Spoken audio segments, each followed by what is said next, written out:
गांधी के नाम पर मेट्रो स्टेशन का नाम।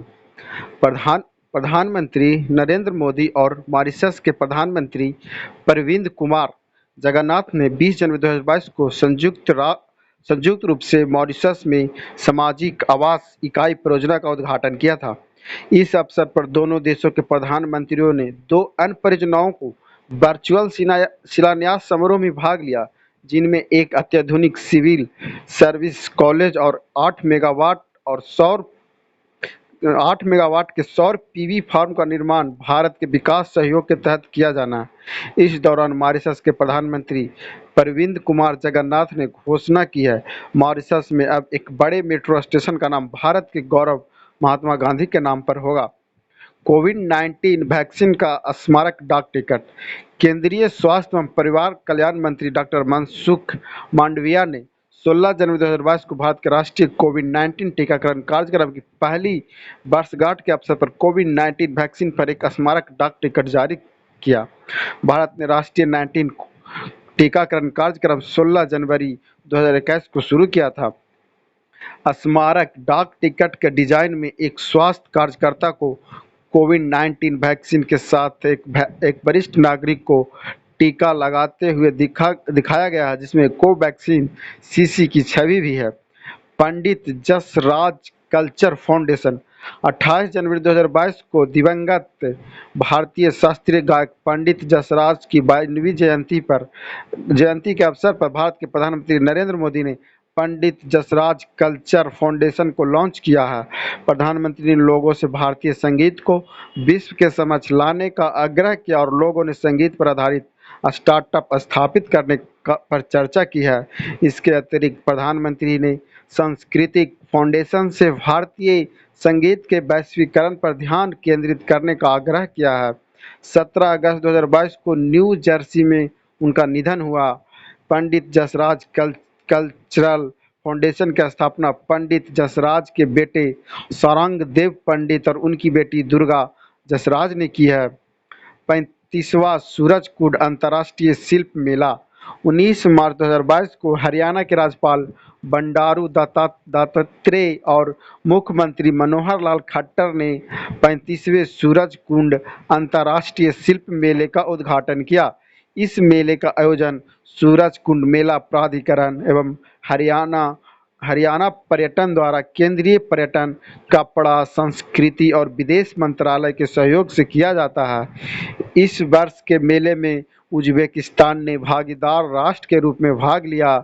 इस वर्ष मेले की थीम स्टेट जम्मू और कश्मीर है। स्वतंत्रता संग्राम सेनानी संगोली रायना। कर्नाटक सरकार स्वतंत्रता संग्राम सेनानी संगोली रायना के नाम पर 180 करोड़ रुपए की लागत से एक सैन्य स्कूल की स्थापना करेगी, जिसका संचालन रक्षा मंत्रालय द्वारा किया जाएगा। संगोली रायन्ना कित्तूर के एक महान योद्धा थे, जिन्होंने अपनी मृत्यु तक रानी के चेन्नम्मा के साथ व्यापकगत सिद्धांत डॉक्ट्रिन ऑफ लैप्स के खिलाफ लड़ाई लड़ी। अंग्रेजों ने कित्तूर साम्राज्य के राजा और राजकुमारी को मार डाला तथा सिंहासन का कानूनन कोई उत्तराधिकारी नहीं होने का फायदा उठाकर डॉक्ट्रिन ऑफ लैप्स के तहत कित्तूर साम्राज्य पर नियंत्रण करना चाहते थे। कौशल और उद्यमिता विकास विद्यालय। कर्नाटक सरकार द्वारा कल्याण कर्नाटक क्षेत्र में समावेशी विकास के एक नया कौशल और उद्यमिता विकास विश्वविद्यालय बनाने जाने की योजना बनाई जा रही है। यह विश्वविद्यालय इसीलिए खोला जाएगा क्योंकि सभी क्षेत्रों में नई तकनीक को अपनाने की ज़रूरत है और पिछड़े क्षेत्र में परिणामोन्मुखी परियोजनाओं की ज़रूरत है। नई पीढ़ी और युवाओं को नवीनतम कौशल से परिपूर्ण करने के लिए कौशल विकास विश्वविद्यालय वर्तमान समय की आवश्यकता है। कर्नाटक के चयनित हिस्सों में भर्ती और शिक्षा संस्थानों में कल्याण कर्नाटक क्षेत्र के उम्मीदवारों के लिए 8% सीटें आरक्षित करने का नियम है। अधिकारियों को रिक्त पदों और क्षेत्रों के विशेष दर्जे के तहत पदोन्नति के लिए पात्र कर्मचारियों का विवरण जमा करने के लिए 1 महीने का समय दिया गया है। Shillong technology park. मेघालय के मुख्यमंत्री कनरॉड के संगमा ने शिलांग में शिलांग टेक्नोलॉजी पार्क का उद्घाटन किया है। यह टेक्नोलॉजी पार्क मेघालय के आईटी पेशेवरों को अपने गृह राज्य में कार्य करने का सुनहरा अवसर प्रदान करेगा। इसका उद्देश्य विश्व में काम कर रहे मेघालय के युवाओं को अपने गृह राज्य की ओर आकर्षित करना है। शिलांग टेक्नोलॉजी पार्क प्रौद्योगिकी के विभिन्न पहलुओं का एक मंच पर अभिसरण करेगा। इस टेक पार्क को प्लग एंड प्ले मॉडल के आधार पर डिजाइन किया जाएगा। इस परियोजना का पहला चरण पूरा कर लिया गया है, जो कि राज्य सरकार द्वारा वित्त पोषित है। वही बाद के चरणों के लिए शिलांग प्रौद्योगिकी पार्क को सार्वजनिक निजी भागीदारी पीपीपी मॉडल पर संचालित किया जाएगा। गणतंत्र दिवस परेड 2022 26 जनवरी 2022 को भारतीय संविधान को अपनाने के उपलक्ष्य में 73वां गणतंत्र दिवस मनाया गया। इस अवसर पर गणतंत्र दिवस परेड 2022 की सर्वश्रेष्ठ झांकी और सर्वश्रेष्ठ मार्चिंग टुकड़ियों के परिणाम घोषित किए गए। सेना के तीनों अंगों, केंद्रीय सशस्त्र पुलिस बल, सीएपीएफ, अन्य सहायक बलों के मार्चिंग टुकड़ियों का प्रदर्शन विभिन्न राज्यों, केंद्र शासित प्रदेशों, यूटी, केंद्र मंत्रालय, विभागों से झांकियों के प्रदर्शन का आकलन करने के लिए जजों के 3 पैनलों की नियुक्ति की गई थी। विजेता 26 जनवरी 2022 को गणतंत्र दिवस परेड में भाग लेने वाले 12 राज्य, केंद्र शासित प्रदेश में उत्तर प्रदेश की झांकी सर्वश्रेष्ठ झांकी के रूप में चुना गया। तीनों सेनाओं में भारतीय नौसेना की मार्चिंग टुकड़ी को सर्वश्रेष्ठ मार्चिंग टुकड़ी के रूप में चुना गया। केंद्रीय औद्योगिक सुरक्षा बल सीआईएसएफ को अन्य सहायक बलों में सर्वश्रेष्ठ टुकड़ी के रूप में नामित किया गया।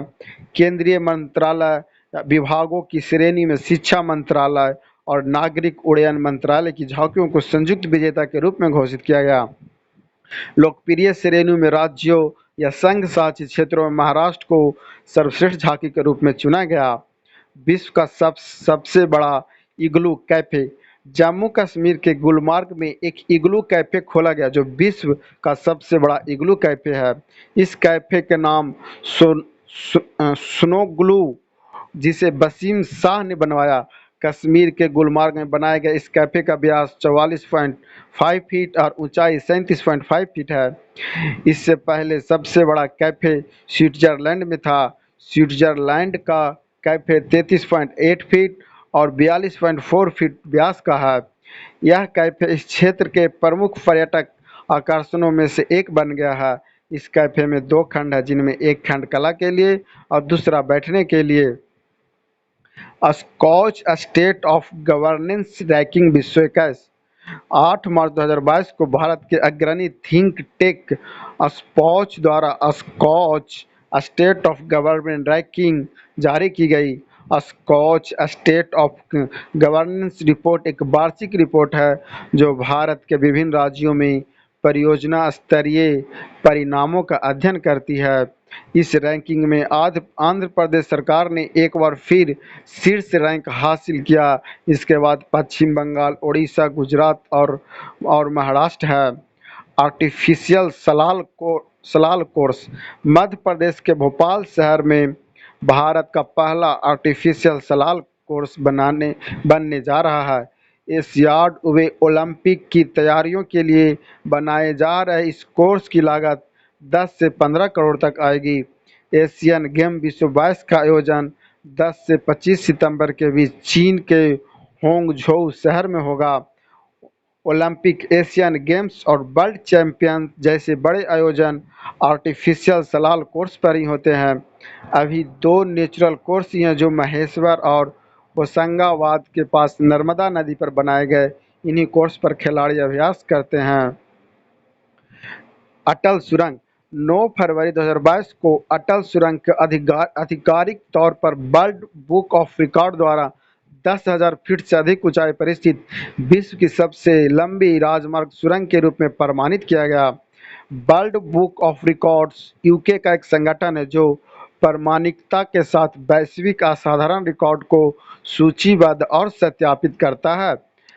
मनाली की हिमाचल प्रदेश में लौह स्पीति घाटी से जोड़ने के लिए 9.02 किलोमीटर लंबी अटल सुरंग का निर्माण किया गया। प्रधानमंत्री नरेंद्र मोदी ने 3 अक्टूबर 2020 को यह सुरंग राष्ट्र को समर्पित की थी। यह सुरंग हिमाचल प्रदेश के लाहौल एवं स्पीति जिले में मनाली के पास सोलांग घाटी को सिस्सू से जोड़ती है। National centre of excellence in carbon capture and utilisation Bharat में कार्बन कैप्चर एंड यूटिलाइजेशन के लिए 2 राष्ट्रीय उत्कृष्टता केंद्र स्थापित किए जा रहे हैं। ये केंद्र निम्नलिखित है: national centre of excellence in carbon capture and utility, भारतीय औद्योगिक संस्थान Bombay. National centre in carbon capture and utilisation, Jawahar Nehru centre for advance scientific research, Bengaluru. Bharat सरकार के विज्ञान और प्रौद्योगिकी विभाग के समर्थन से इस केंद्र को तैयार किया जा रहा है। इसे भारत सरकार द्वारा वित्तीय पोषित किया जाएगा, जिसे औपचारिक रूप से दिसंबर 2021 में स्वीकृत किया जा चुका है। यह केंद्र देश की सामूहिक ताकत को एक साथ लाने में मदद करेंगे और व्यवहार अनुसंधान एवं विकास तथा नवाचार रोड मैप के विकास में सहायता करेंगे। Community innovator fellowship, community innovator fellowship Atal Navachar mission AIM, NITI Aayog और संयुक्त राष्ट्र विकास कार्यक्रम UNDP ने 11 फरवरी 2022 को विज्ञान में महिलाओं और बालिकाओं के अंतर्राष्ट्रीय दिवस के उपलक्ष्य में कम्युनिटी इनोवेटर फेलोशिप CIF का शुभारंभ किया। इस फेलोशिप को प्री इनक्यूबेशन मॉडल के रूप में विकसित किया गया, जो युवाओं को सामुदायिक मुद्दों को हल करने के लिए सतत विकास लक्ष्य SDG आधारित समाधानों पर ध्यान केंद्रित करते हुए अपने सामाजिक उद्यम स्थापित करने का अवसर प्रदान करेगी। यह 1 वर्ष की अवधि तक चलने वाला गहन फेलोशिप कार्यक्रम होगा, जिससे सामाजिक आर्थिक पृष्ठभूमि पर ध्यान दिए बिना महत्वाकांक्षी समुदाय नव प्रवर्तक के लिए तैयार किया गया है। भारत की सबसे बड़ी कुश्ती अकादमी, रेल मंत्रालय ने दिल्ली के किशनगंज में एक अत्याधुनिक कुश्ती अकादमी स्थापित करने की मंजूरी दी है। यह भारत की सबसे बड़ी कुश्ती अकादमी होगी और देश में कुश्ती को खेल को बढ़ावा देने के लिए उन्नत प्रशिक्षण सुविधाएं से लैस होगी। इस परियोजना की स्थापना 30.76 करोड़ रुपए की अनुमानित लागत से की जाएगी।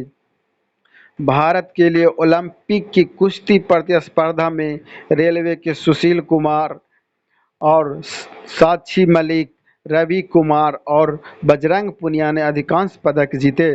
रेलवे खेल कूद संवर्धन बोर्ड के जरिए भारतीय रेलवे ने बड़े पैमाने पर देश में खेलों को बढ़ावा देने में अपना योगदान देने के रूप में विभिन्न प्रोत्साहनों के साथ नौकरी की सुरक्षा देकर बड़ी संख्या में खिलाड़ियों की सहायता की।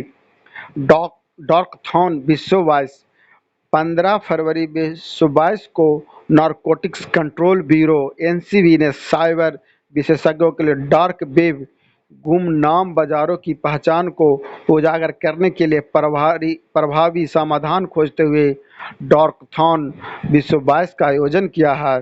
भारत में ड्रग कानून प्रवर्तन के मामले में नोडल एजेंसी के रूप में कार्यरत NCB ने हाल ही के दिनों में महत्वपूर्ण मामलों में सफलता प्राप्त की है।